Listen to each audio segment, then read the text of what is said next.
esse binômio produtores e consumidores, em última instância, ele cria um igualamento. É aquela coisa, no mercado todo mundo se confronta, né? Comprando ou vendendo alguma coisa. Mesmo o trabalhador ele se confronta no mercado vendendo sua força de trabalho. Então, em última instância, do ponto de vista formal, o que se tem? Se tem, olha, né, esse discurso da superioridade de uma raça sobre outra não é adequado quando você quer fazer que todo mundo consuma, ou quando você quer entender que você está construindo uma nacionalidade, né, por mais que a gente, eu particularmente, né, tenho muito a admirar a política do Getúlio Vargas em certos aspectos, né, então não dá mais para utilizar o discurso de que você é superior ou de que você é inferior. Mas, em última instância, o discurso racista ele vai terminar de outro jeito. Né? Que, aparentemente, você coloca que não há diferença, que todos são iguais e que viva a mestiçagem. Então, o discurso da mestiçagem, né? E o Martinho da Vila ele vai ter que colocar no prontuário dele que ele já fez um samba para um mulato uma vez. O discurso da miscigenagem, o discurso da democracia racial, é um discurso extremamente racista. Por quê? Porque, em última instância, ele visa a liquidação de uma cultura. Ele visa liquidar uma contribuição. E ele não liquida apenas, né, do ponto de vista da cultura, ele liquida o diferente do ponto de vista também biológico. Na medida em que você, de maneira mais sutil, vai defendendo uma política de branqueamento da população brasileira, já que essa elite, desde o final do século XIX, né, quando se apontava para o trabalho livre, ela tinha essa preocupação com a grande massa da população negra e uma pequena minoria branca. Então, daí trazer milhões de europeus, daí proibir a imigração de outros africanos que poderiam vir para o Brasil, continua sendo um exemplo dessa questão. Então, esse mito da democracia racial, ele ainda hoje é forte. E aí eu faço uma advertência, né, que eu gostaria de chamar a atenção. Do ponto de vista político, né, é muito difícil, é muito complicado a gente separar esse grupo que não defende uma parcela do Estatuto da Igualdade Racial, ele é meu inimigo de morte. Então não negocio com ele. Aquele outro grupo é meu inimigo, não negocio com ele. Aquele outro grupo é meu inimigo, não negocio com ele.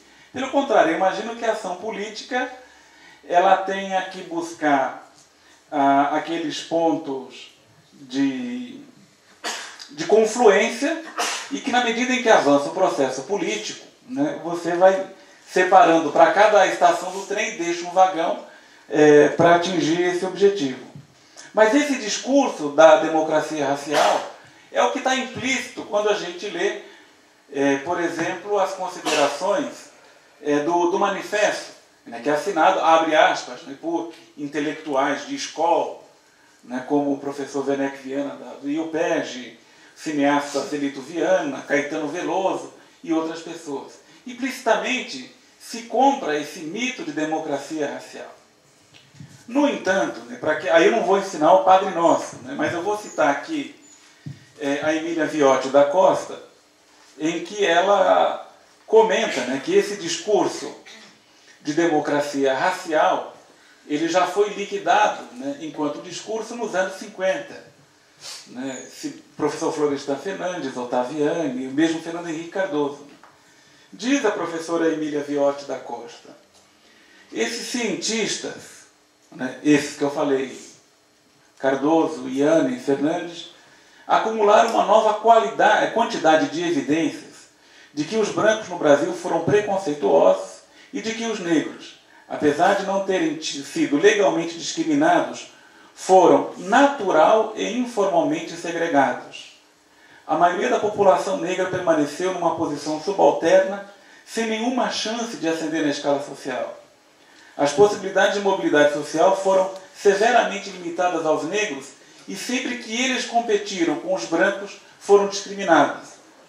Isso quando, né, um negro ele é visto num restaurante caro, né? E aí você perguntar assim, mas o que você está fazendo aqui? Né? Ou, né, quando um negro espera o seu carro, alguém vai entregar a chave na mão dele para ele manobrar. Quer dizer, de alguma maneira, né, esse tipo de argumento que é utilizado pelos defensores dessa democracia racial, do ponto de vista acadêmico, né, eles são extremamente furados. A empiria, né, já desacredita a opinião dessa perspectiva. Bom, no nível do discurso, né, aí vamos pegar aquilo que eu já havia mencionado anteriormente, né, para tentar discutir algumas coisas para além dessa questão